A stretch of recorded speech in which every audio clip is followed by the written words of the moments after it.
Hello, boys and girls. Hey, you've reached Rhymer PT, Robert C. Peters' YouTube channel. Hey, when I walk the beach every now and again, I'll find a piece of driftwood that just screams at me. This one almost bit me. Check this out. Tell me that doesn't look like a snake.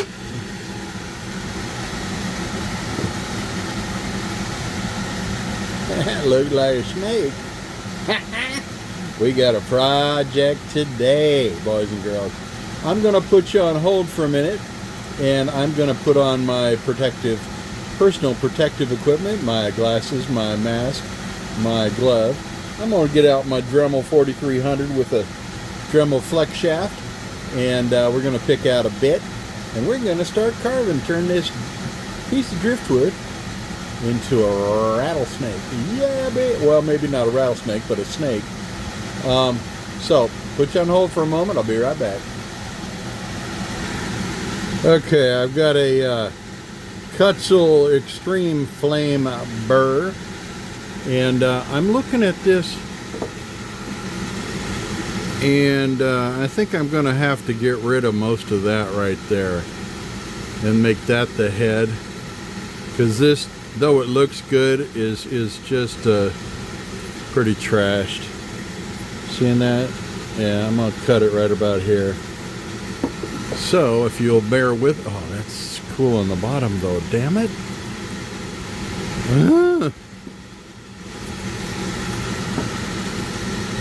Yeah, I gotta cut that. Okay, so I'm gonna use my reciprocal saw. I'm gonna lop that off right about there, and I'll be right back. Yeah, a little disappointed I had to take that off, but this is more solid here. So I'm gonna take my, I'm gonna round that out and make it into a head. Here we go. Bring it down here so I can get at it better.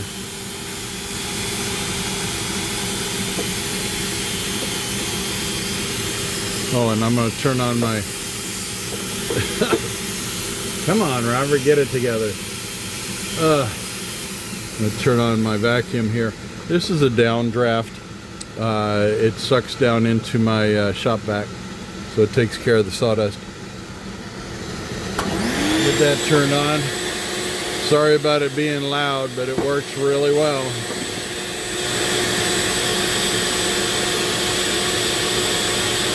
Okay, you with me? Here we go.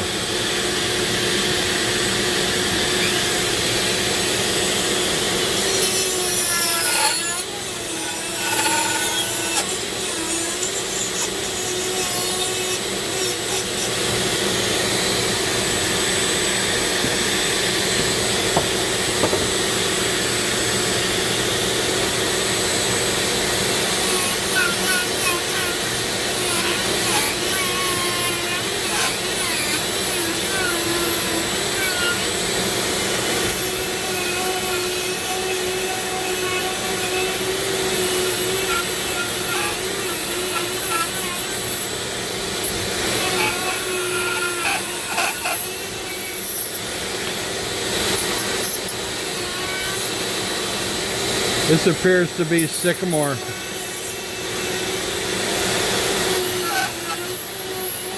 I find that lots of the stuff I find at the beach is sycamore, and I like the way it carves.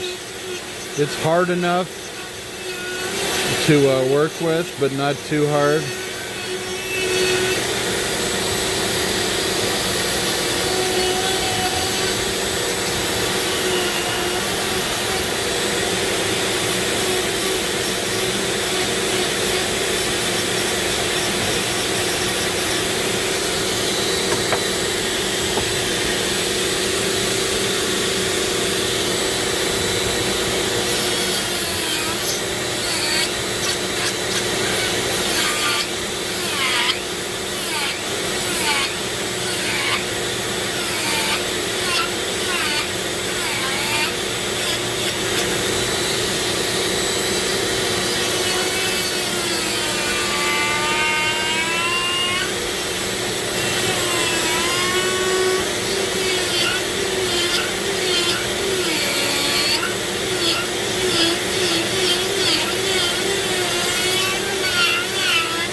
Sorry about flopping around so much. I'm trying to get an angle so I can see it better.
That snake right there looked pissed.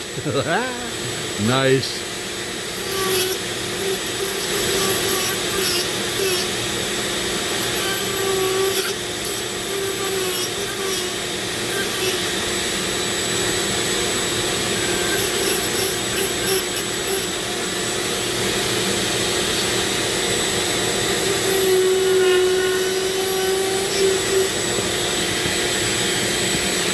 I'm sorry I'm all over the place. It's hard to hang on to.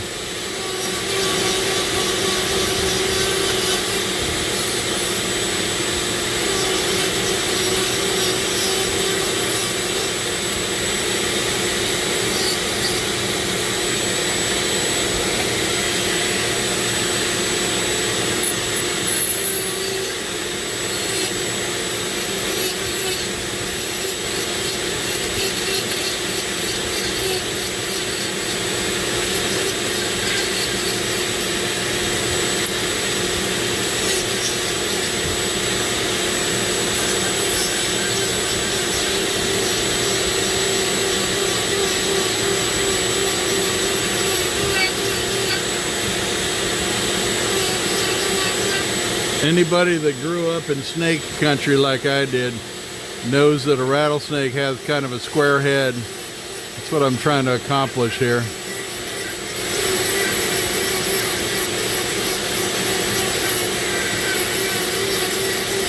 Yeah, I grew up in the foothills of California, right outside of Sacramento, and haven't encountered a lot of them, but I've definitely encountered a few. And you just give them their room and they'll give you yours. They'll rattle, let you know they're there, and then you just kind of walk in the other direction. I had one scare the hell out of me one day though. I was fishing down at the lake, and I fly fish, so I like to get in up to about my waistline and fly fish along the shoreline of these little coves. And I was having some decent luck, but it was a lot of little bitty things.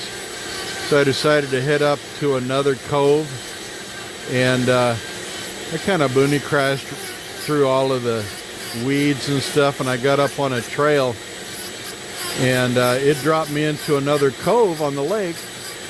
And as soon as I stepped off that trail, off to my right at the base of an oak tree, this guy was sitting there, and he rattled me.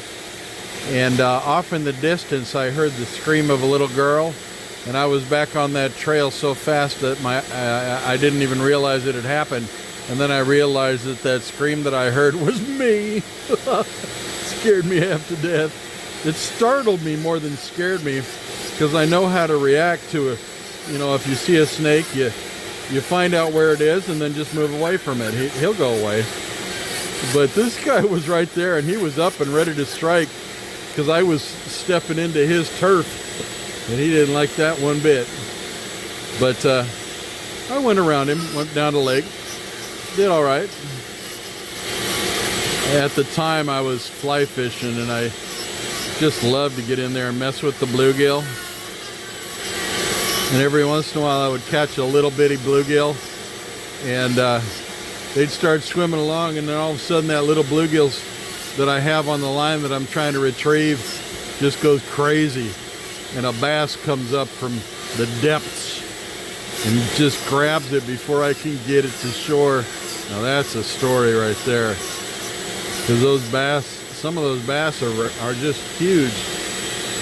And he came up and just gobbled my bluegill.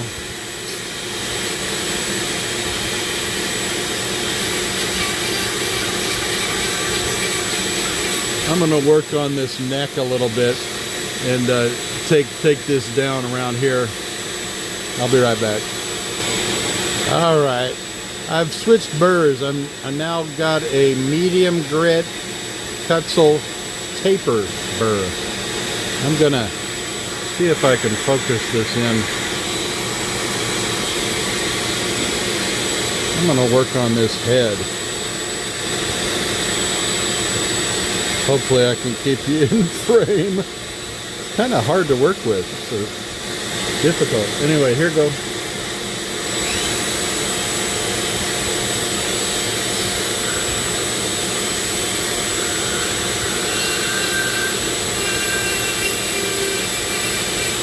I want it kind of squarish, and I don't want to do the fangs until the end, because they'll be more delicate and I don't want them to break. But I need some eyes.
Hello.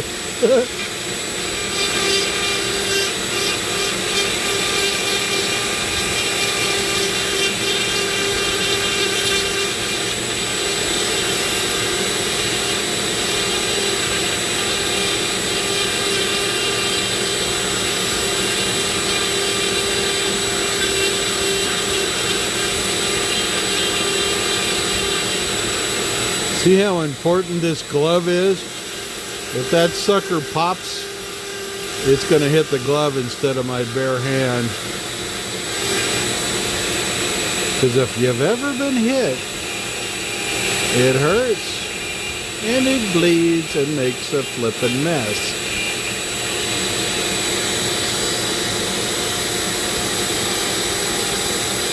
So I just went to a yard sale just about an hour ago, and this guy had an old school Dremel, actually two of them, in a toolbox, along with maybe, God, about 100 bits, and he wanted $50 for it, and I actually talked him into saving it for me until Wednesday. I'm going to go back to his house on Wednesday and buy it from him. Talk about a bargain, my God. It was, I don't even know what number it was, but it was the old school stuff. He said it would belong to his father-in-law. The guy's 87, and he's had it for years. And I'm looking through this, and there's all kinds of bits. The bits alone, my God. All kinds of stuff, so pretty excited about that. Every once in a while you find a real treasure at a yard sale. Did I tell you I found a I think it was Rigid, yeah, Rigid brand shop vac for $7 at a yard sale. Boy, I jumped at that one. All I had to do was change the filter, and I had a nearly brand new shop vac that worked just fine. The guy was cleaning out his garage, just didn't want it. He's like, take it, man. I'm like, hell yeah, I'll take it for $7, you betcha.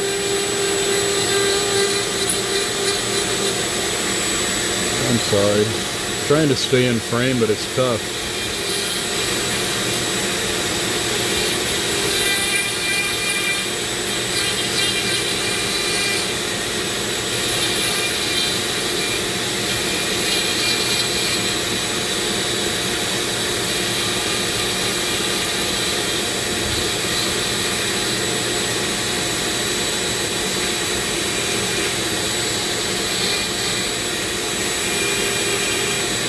My Dremel's running at about 20,000 RPM, and I'm taking baby steps on this. I don't want to go crazy and screw it up.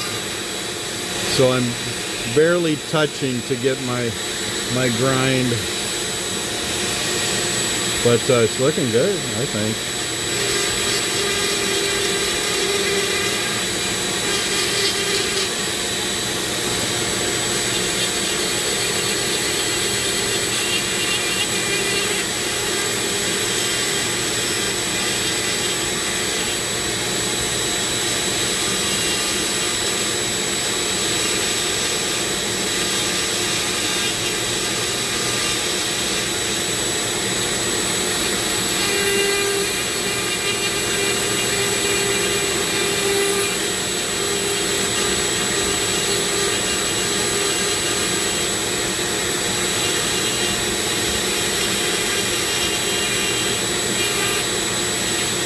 I'm basically just taking away this negative space, making these eyes pop and the nose.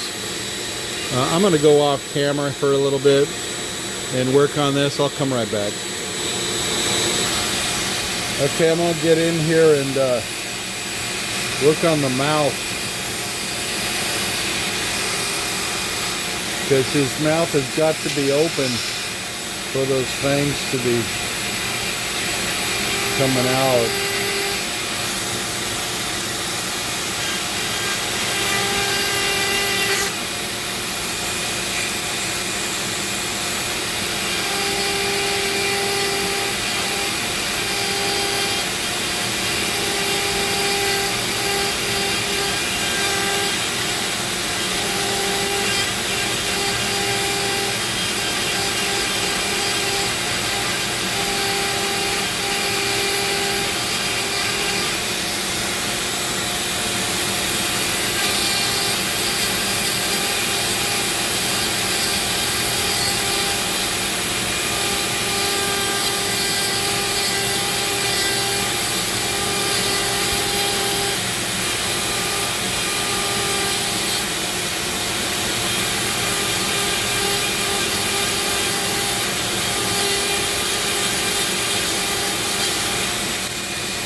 There we go.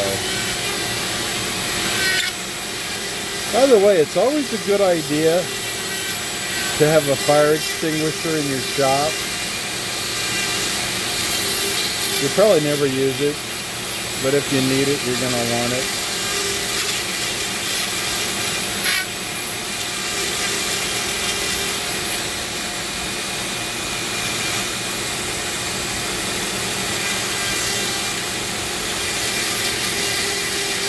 In this particular case, slow is the key.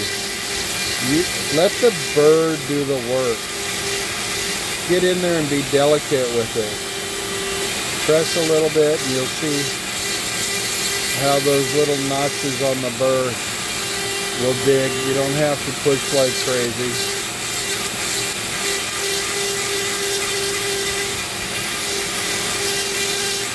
And if you're getting smoke, it usually means you're pressing too hard. And believe me, I get smoke all the time.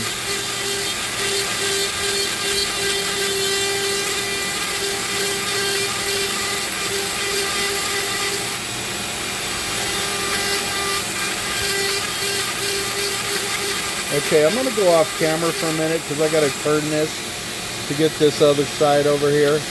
And it's going to be difficult to get it on camera, but you get the idea. I'll be right back.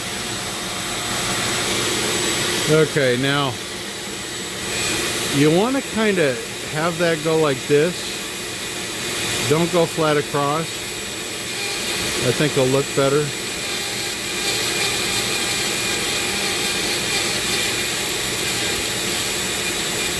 Delicate work this snake is.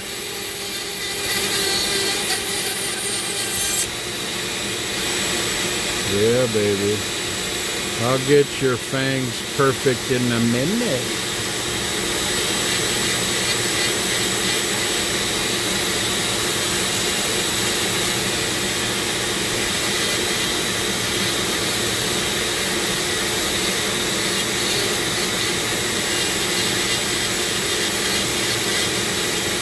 Yeah, around where I live, near the lake like this, you got to really watch yourself in like May, the end of April, early May, because it gets warm enough and the snakes come out of hibernation and they're hungry and they're on the move and you don't want to get in their way.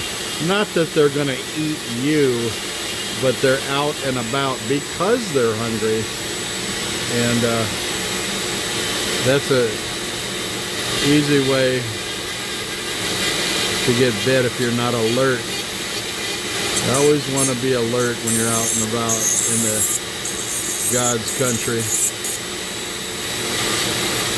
because the snakes will tell you they're there and then they're gonna strike.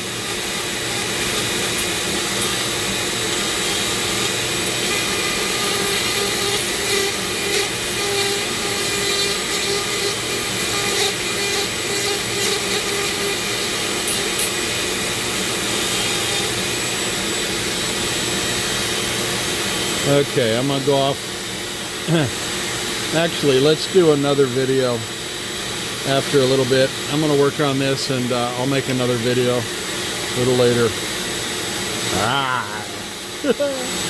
Bye. Hey, thank you for joining me, and God bless.